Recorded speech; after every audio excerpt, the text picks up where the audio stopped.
বন্ধুরা আজকে ব্যারাকপুর দিশা থেকে চোখে ছানি কাটিয়ে আনলাম শেষটা। ছানি কাটানোর পর কেমন লাগছে? 200 বছর পুরনো কচুরি ভাই। कैसे कटे दिन रात कैसे हो तुझसे बात। আরে চল না। আয় চল দিতে ঘুরে আসছো। না না তুই ওয়াইল্ড লাইফ সাফারি করে মৌজ থেকে ভয় পাচ্ছিস? না আমি লাচে মরে যাই। এইখানে লাইনের সাথে সাথে নুন চিনি জল, লেবু জল, স্লাইন ওয়াটার ব্যবস্থা করা উচিত। আর এই গরমের মধ্যে বিরিয়ানি, তার মধ্যে মানে বিরিয়ানি 200 বছর পুরনো কচুরি ভাই। 200 বছর মানে আমি সরি আমি একটু ভুল হয়ে গেছে। 200 বছর পুরনো কচুরির দোকান, যেটা আমি আগাগোড়ায় জানতাম। বাট আজকে আমি শ্রেষ্ঠটাকে নিয়ে চলে গেলাম এই কচুরির দোকানে কচুরি খাওয়াতে। বাট এখানে কচুরির থেকে বেশি ফেমাস এখানকার রাবড়ি। তো চলো ঘুরে দেখা যাক ব্যারাকপুরের কেমন এই দোকান। মেয়েদেরকে যতই সময় দাও এদের সাজগোজ কোনো দিনও পূর্ণ হবে না ভাই। সকালবেলা 2 ঘন্টা সেজে ম্যাডাম বেরিয়েছিল ব্যারাকপুর স্টেশনে এসে ভিডিও করার আগে তার আরও একবার সেজে নেওয়া দরকার, সেটা তার মনে হয়েছিল। তো ব্যারাকপুর ব্রিজে দাঁড়িয়ে আমি তাকে সাজাগুজু করতে সময় দিলাম। এবার আমরা চললাম ব্যারাকপুরের কিছু ফুড মানে খাবারের উদ্দেশ্যে। এখন তো খাবার ব্লগ বলা যায় না, ফুড ব্লগই বলতে হয়। তো আমরা চললাম আমাদের খাবারের উদ্দেশ্যে মানে ফুড ব্লগের উদ্দেশ্যে। তো আমরা ব্যারাকপুরের এই জায়গাটাকে বহু বছর ধরে চিনি, কারণ আমি ব্যারাকপুরেরই ছেলে। কিন্তু এখন হয়তো অন্য কাজের সূত্রে আমি ব্যারাকপুরে থাকি না, বাট ব্যারাকপুরের আনাচে কানাচে খুব ভালো করে আমি চিনি।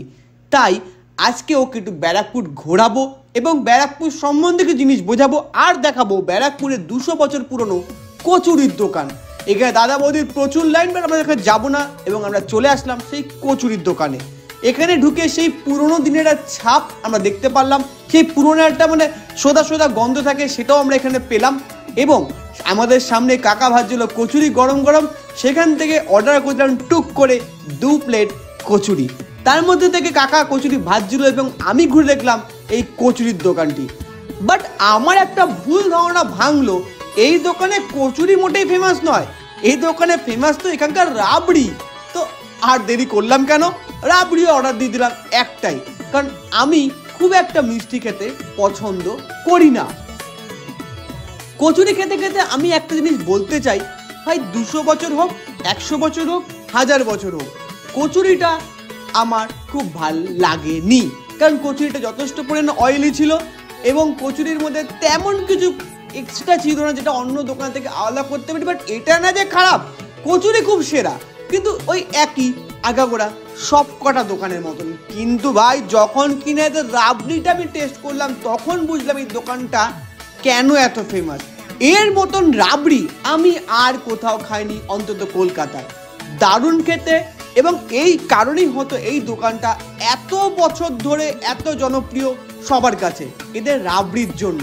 বাট কচুরি অ্যাজ নর্মাল যেমন হয় তেমনই, বাট রাবড়িটা এক্সট্রা অর্ডিনারি। তো এখানকার এক্সট্রা অর্ডিনারি রাবড়ি খেয়ে চলে গেলাম ব্যারাকপুর স্টেশনের উদ্দেশ্যে। সেখানে গিয়ে দেখলাম একদল বাচ্চা কাচ্চা নাচ করছে, তো আমরা একটু নিচে গেলাম। कैसे कटे दिन रात कैसे हो तुझसे बात तेरी याद सतावे रे हो सजनी रे कैसे कटे दिन रात कैसे मिले तेरा साथ तेरी याद सतावे रे।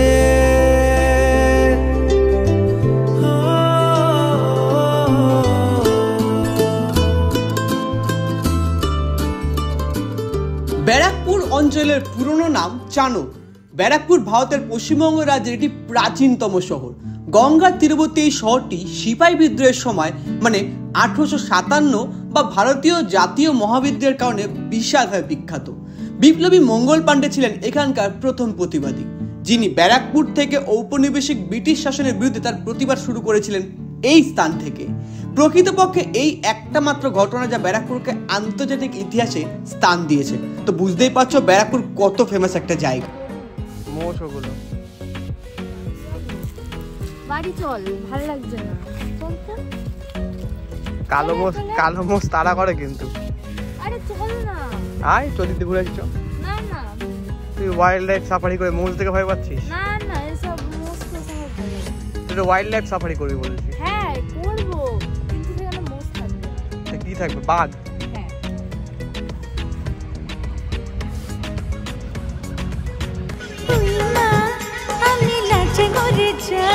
ব্যারাকপুরে ঘোরার জায়গায় প্রচুর আছে, কেউ যদি ঘুরতে চাও অনায়াসে ঘুরতে পারো। আমি তো প্রচুর ঘুরেছি। গান্ধী মিউজিয়াম, গান্ধীঘাট, লক্ষ্মীনারায়ণ মন্দির, লাটবাগান, অন্নপূর্ণা মন্দির, উদয়নবাটি, হনুমান মন্দির, জহরকুঞ্জ, মঙ্গল পাণ্ডে, আর কি নেই। এবং তোমরা জানো কি এশিয়ার প্রথম চিড়িয়াখানা হয়েছিল ব্যারাকপুরে। 19 শতকের দিকে লর্ড ওয়েলেসিস এই চিড়িয়াখানাটি তৈরি করেছিল, যেটি চিড়িয়া মোড় নামে আজকে আমাদের কাছে খুবই পরিচিত। তো চিড়িয়া মোড় নামটা কিন্তু এই চিড়িয়াখানা থেকে এসেছে।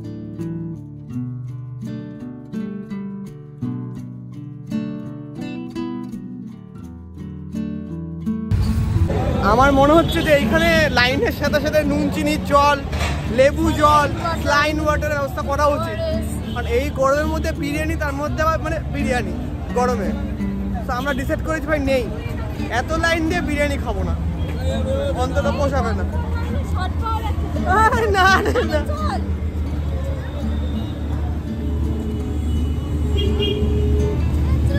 আমার পয়সা নেই রে অত।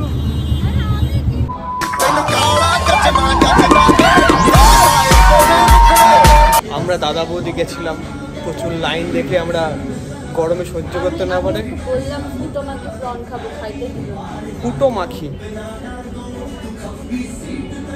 আরে ফুটো মাখি prawn is dish which made some rice, seaweed.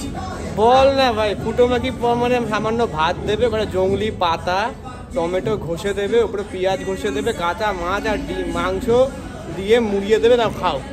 ভাবলে অবাক লাগে, যখন আমাদের দেশ এতটাই পিছিয়ে ছিল সেই সময় কলকাতা থেকে 16 মাইল উত্তরে ব্যারাকপুরে খোলা হলো ভারতবর্ষ কিংবা এশিয়ার প্রথম কিংবা পৃথিবীর চতুর্থ চিড়িয়াখানা। তো সেজন্য ব্যারাকপুরকে আমরা প্রচুর ভালোবাসি। তোমরা যারা ব্যারাকপুরে থাকো এবং যারা ব্যারাকপুরে থাকো না, এবং কেউ না কেউ ব্যারাকপুরে অন্তত এসে ব্যারাকপুরের দাদা বৌদি বিরিয়ানি খেতে, কিন্তু দাদা বৌদি বিরিয়ানির থেকেও ব্যারাকপুর কিন্তু তার আগের থেকে বিখ্যাত। তো এর জন্য তোমাদের ব্যারাকপুর ট্রিপটা কেমন লাগলো অবশ্যই জানিও। বাট আজকে যে ভিডিও বানালাম এই কচুরির উদ্দেশ্যে, ভাই কচুরিটা আমার একদমই অ্যাভারেজ লেগেছে, বাট এখানকার রাবড়িটা ভাই বেস্ট। 190 বছর পুরনো দোকানটা এই একটা কারণেই এখনও দাঁড়িয়ে আছে, তাদের রাবড়ির জন্য। তো ব্যারাকপুর ঘোরা সম্পূর্ণ কমপ্লিট, চলো এবার শুরু করি নতুন ভিডিও। তো বন্ধুরা, আজকে ব্যারাকপুর দিশা থেকে চোখে ছানি কাটিয়ে আনলাম শেষটা।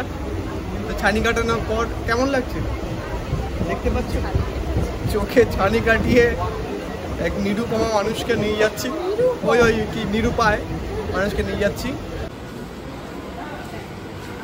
চল, ছেড়ে দেবে।